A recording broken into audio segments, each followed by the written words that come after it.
안녕하세요. 맘소리맘 채널입니다. 자녀들의 심리에 대하여 알아보고 부모님들이 어떻게 대응해야 할지 알아보겠습니다. 10대가 되면 감정은 극에 달합니다. 참을성은 최하로 떨어지고 절망감은 최고조에 달하게 됩니다. 자녀 양육에 자신만만하던 부모들도 이쯤 되면 자신의 양육 능력에 대해 회의를 느끼게 됩니다. 부모와 자녀 사이 갈등에 있어 주된 원인은 아동을 기르는 것과 10대를 키우는 것이 다르다는 점을 부모가 빨리 받아들이지 못함이기도 합니다.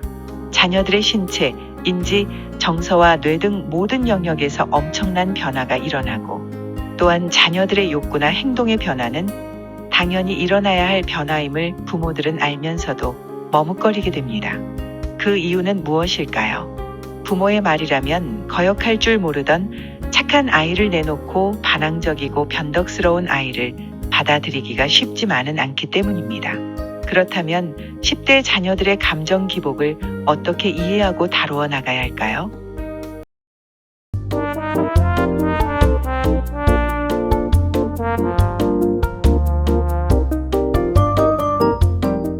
오늘은 자녀의 이런 심리, 부모의 이런 대응이라는 주제로 사례를 참고로 생각해 보겠습니다. 첫 번째, 사례는 아이와 다투지 않고 이야기할 방법을 알고 싶습니다. 라는 내용입니다. 아이 때는 말도 잘하고 사근사근 애교 많던 아이가 요즘은 얘기하는 것조차 귀찮아합니다. 자기 방에 들어가 문을 닫아버리고 뭔가를 물어보면 그냥 몰라 라고 하다가 짜증을 부리니 급기야는 서로 화를 내고 다투게 됩니다. 어떤 부모의 질문입니다. 현실적으로 아이들에게 시간이 없기도 하고 있다고 하더라도 친구들과 대화하기 바쁘고 부모와는 세대차가 나서 도통 대화가 안 통한다고 합니다. 자녀의 모든 것이 궁금하지만 그나마 최소한의 것만 가려서 묻는데도 이런 질문들조차 자신을 구속하는 것으로 느껴 싫어합니다.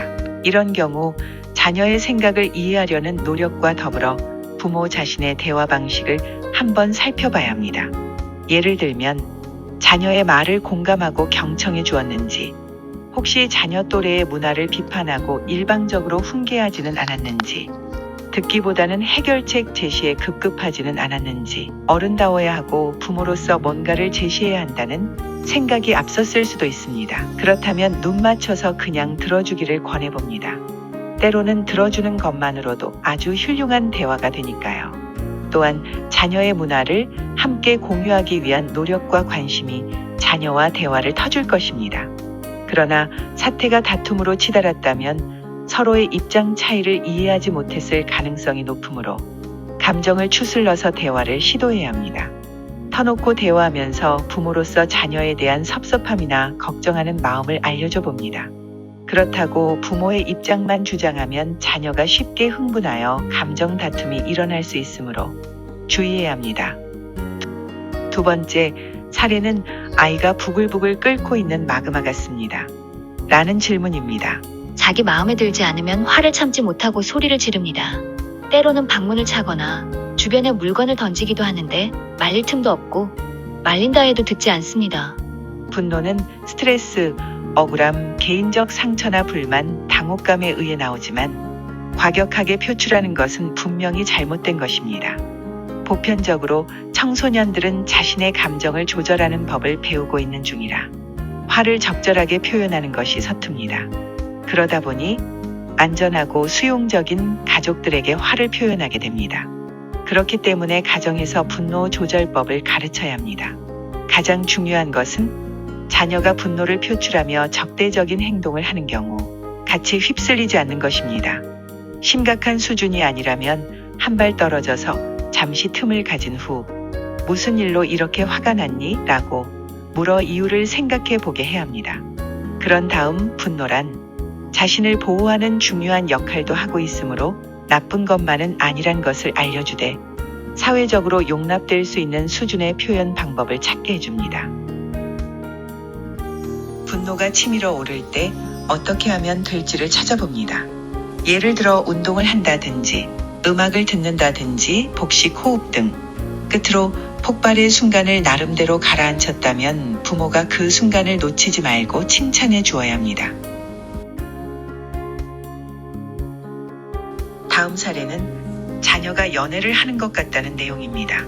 뭔지 모르게 들떠있고 외모에도 부쩍 신경 쓰는 아이.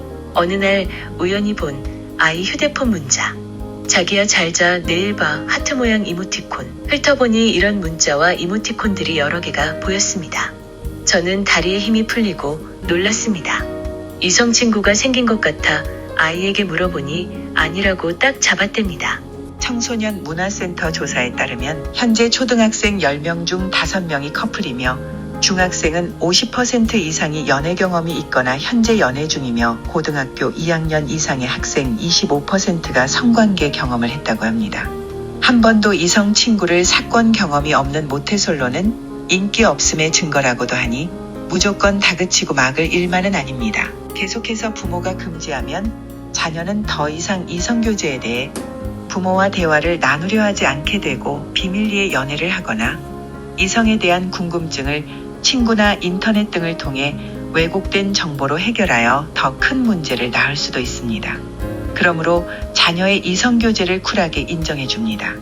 무조건 금지하여 음지로 몰기보다는 가족이라는 안정망 속에서 터놓고 얘기함으로써 부모의 코치를 받으며 올바른 이성교제를 할 수 있는 대화의 장을 마련해야 합니다. 예를 들면 이성교제에 서툰 아이의 궁금증을 부모의 경험담에 담아 들려주면 아이도 자연스럽게 마음을 열게 되며 더 나아가 기본적이면서도 현실적인 성교육도 가능해집니다. 덧붙인다면 개방된 장소에서 공개적으로 만나도록 합니다. 귀가 시간을 지키도록 합니다. 공부에 방해가 되지 않게 합니다. 주말 시간을 정해서 만나도록 합니다. 스킨십의 한계는 손을 잡는 것까지다라고 합니다. 늦은 시간에 통화나 문자는 자제하도록 한다는 규칙을 자녀와 함께 정하도록 합니다. 자녀가 영원히 어린아이로 남아있기를 바라면 바랄수록 실망이 커지고 상처를 받게 됩니다. 10대 자녀가 독립성과 자기주장이 강해지면 어떤 부모들은 자식을 잃어버리는 것 같은 상실감으로 슬퍼하게 됩니다. 그러나 가족, 특히 부모와의 거리를 어느 정도 유지하는 것은 정상적인 발달 과정입니다. 10대들은 대부분 시간을 부모와 함께 보내는 대신 세상을 탐색하기 위해 밖으로 나갑니다. 이러한 변화는 자녀가 어른이 되어가고 있다는 증거입니다. 이제는 더 이상 내 품의 작은 아이가 아니란 것을 부모들은 받아들이고 지금까지 자녀를 양육해온 방식과는 좀 다르게 더 멋진 관계를 형성해 갈 수 있음에 희망을 가진다면 10대들 자녀와 잘 지낼 수 있을 것입니다. 오늘은 3가지 종류의 사례를 통해 자녀 심리와 부모의 대응에 관해서 알아보았습니다.